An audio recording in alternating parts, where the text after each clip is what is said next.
What up guys, Saints929 here again, and I bring you some more information for you beginners on Dust. Now today I'm going to go through a bit of the Dropsuit fitting and marketplace, a couple of things you're going to need to know and a couple of things that are going to confuse you perhaps, and this is just to get around it. Now as you'll see here, I'm in the Dropsuit fitting. You'll see that I've got various different fittings down that left side. You'll see that I can create a new, you can see my enforcer starter fit all the way down to my driver fit. Now first thing I'll tell you about is the fact that the fits with the white name are fits that are fully stocked.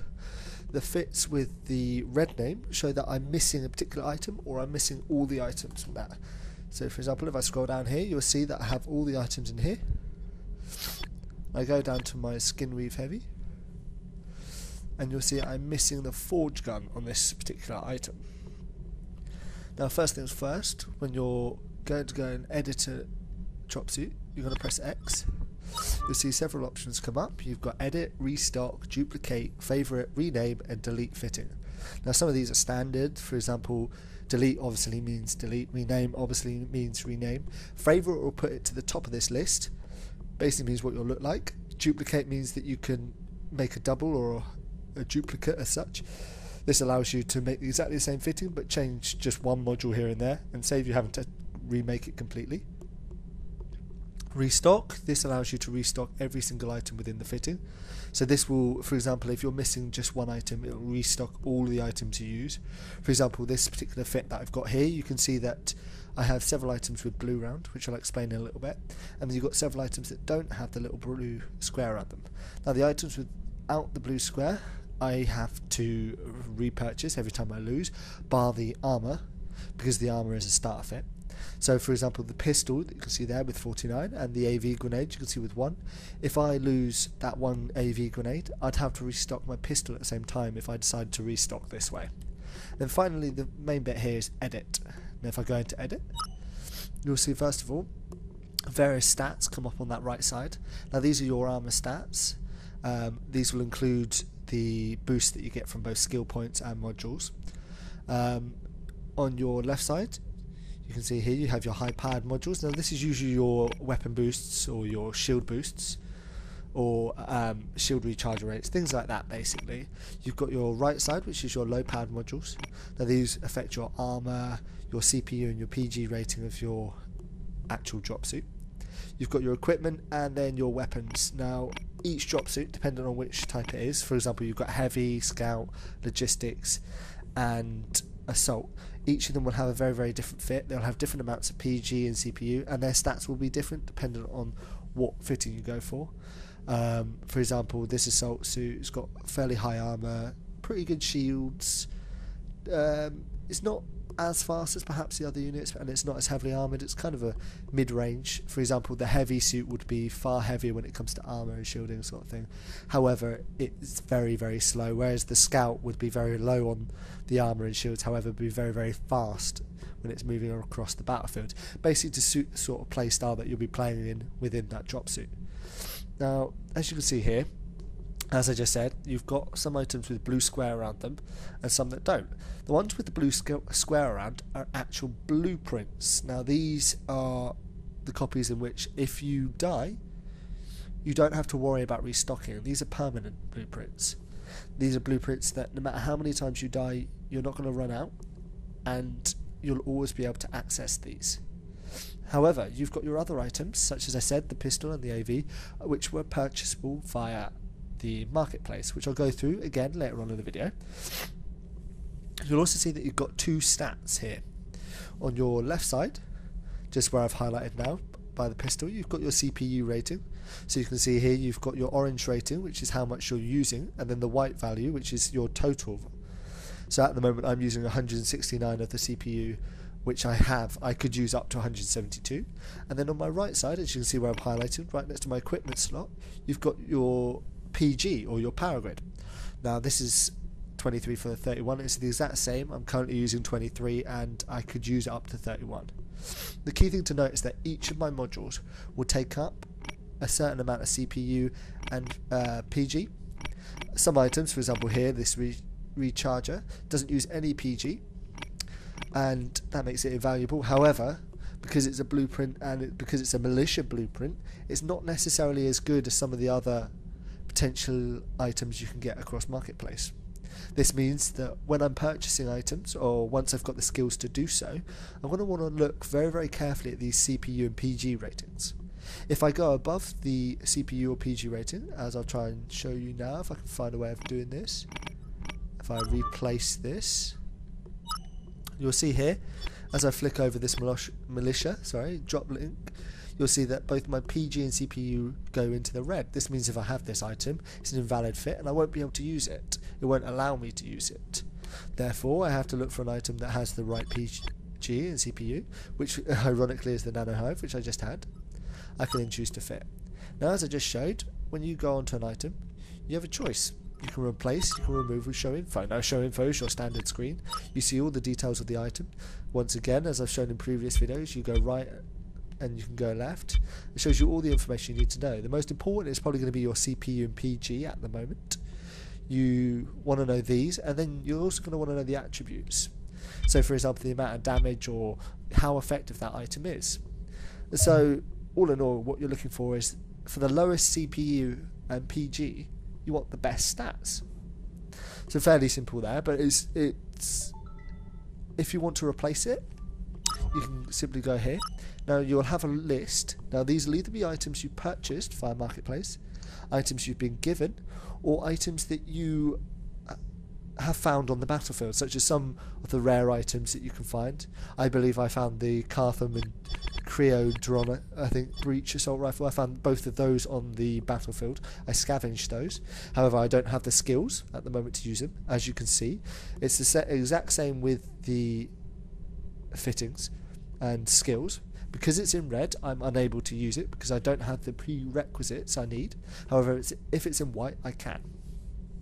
Now, as you can see here, I can go through a list. I can choose any of these items. You'll see once again the items with the blue square around them are blueprints. The items that are not are purchasable items across the marketplace. Now, there's another of my rare items. However, you can also purchase straight through the marketplace. So if I click here, now this takes me straight into the marketplace. Marketplace is going to be key because this is where you're going to buy pretty much anything you want to use in battle once you have the skills. As you go down, you'll see that you'll have various different sections, from drop suits all the way down to what is going to be important for you at the very, very beginning, to militia gear. Now, these are just the very, very standard. These are the worst of the worst, and I know it sounds bad, but these are what you're going to have to use when you start off, because these are the ones that you've got the skill to use. You'll see various here. Now, these are standard suits, and first of all, what you're going to want to do is you want to purchase those. You'll see that you've got equipment, and once again, this is just to show you that the items with the blue square around are blueprints, whereas the items that don't have the blue square around them are just standard items. You'll also notice that the items with the blueprints tend to cost quite a lot of aura, and they tend to be quite expensive, so it's not necessarily profitable to purchase them. However, as I said, you'll never lose them, and so once you've bought it, you never have to buy it again. However, the stats of these sort of items do tend to be slightly lower than the better equipment you can get once you're skilled. For example, here, if you go into drop suits, and I'm just going to go into the assault drop suit here just to give you a kind of understanding of where I'm trying to get here. You'll see that you start off, and you'll see that once you have the skills, you'll then be able to purchase better items. Now, the best items cost the most, as to be expected, and that's not only in ISK but also in skill points. But there are also certain items that you can purchase for Aurum. Now, these items, they're kind of shall we say, they kind of skip a level of skill as such. They're items that you can purchase for Aurum because you don't need necessarily the level 4 in order to use them. However, they have the same stats as the better items that would require the better skills. Now, if I go back here, and once I've purchased it, as you can see, you can go straight through the Neocom. Once I've purchased it, it'll ask me if I want to fit it to my fitting. Now, it'll take me straight back to this screen, and therefore I can just simply fit it. There you go, as I showed you. As you can see here, I'll just show you an example of restocking. I can choose to restock here, simply through that there, and there I'm restocked. Simple.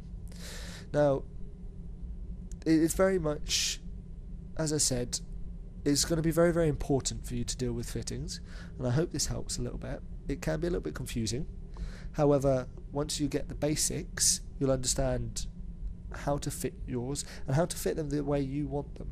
Some people prefer to have shield rechargers, shield extenders, whereas some people just want to boost their damage. Now, it is entirely up to you, and once again, as with skills, you're going to want to jump into battle, see how you're going to play, your sort of style, and then you're going to decide where you're going to go, and that is going to be relevant whether you're going to choose a different type of drop suit or whether you're going to go down a different route with a particular drop suit. For example, with skin weave heavy here, I could choose to have a forge gun because I want to take out vehicles, or I could decide to have a heavy machine gun so I can take out reams of infantry. It's entirely up to the way I want to play.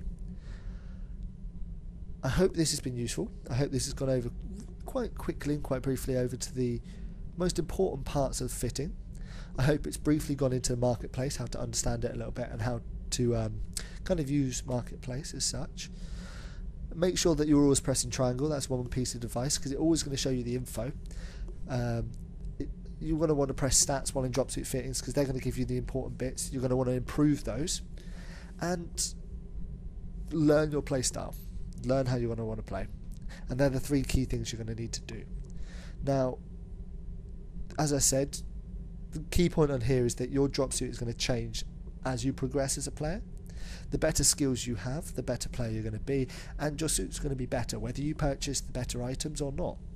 For example, when I first started off, my assault players would never have necessarily looked like these sort of stats. My stats may have been far lower, and therefore it is up to you how you play, and it's up to you how you improve your skills. You can choose to improve your weaponry, or you can choose to improve your skill in shield, in armour, and things like that. Because I'm a tanker, I kind of went through a kind of general overview. I went for things like combat engineering, field mechanics, shield control, shield boost, things like that, but basically going to affect me, and that has affected how my infantry player looks. And it's going to be the exact same for you. If you're going to be a vehicle whore, or if you're going to be an infantryman, it's all going to affect the way you're going to play, and therefore it's going to affect what modules you can use. Modules are very much dependent on your skills. The better the skill, the better items you can use, and they will further extend your player. So focus on your skills. You put your money and your skill points into improving your player, other than using new items.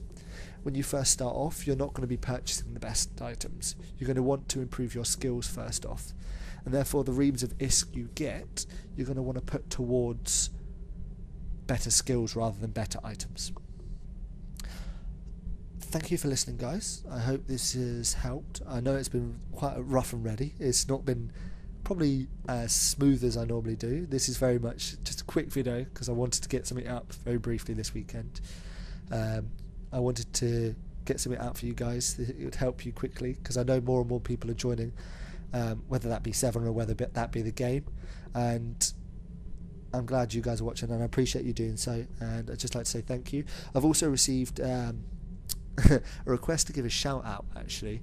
One of the guys I play with, called Blade, asked me to give him, and more specifically Mrs. Blade, his wife, a shout out. They're very, very big fans, and I want to say thank you for their support. And thank you for all of you guys watching. Hit the like, comment and subscribe buttons. Make sure you give me some feedback, and if you want me to do any videos or anything else, whether you want to see me more in the tank or whether you want me to go through fittings, I can bring in guys. Even if it's not something I do, I can get guys to help you out. Just let me know what you want me to do. Thanks, guys, and I appreciate you watching.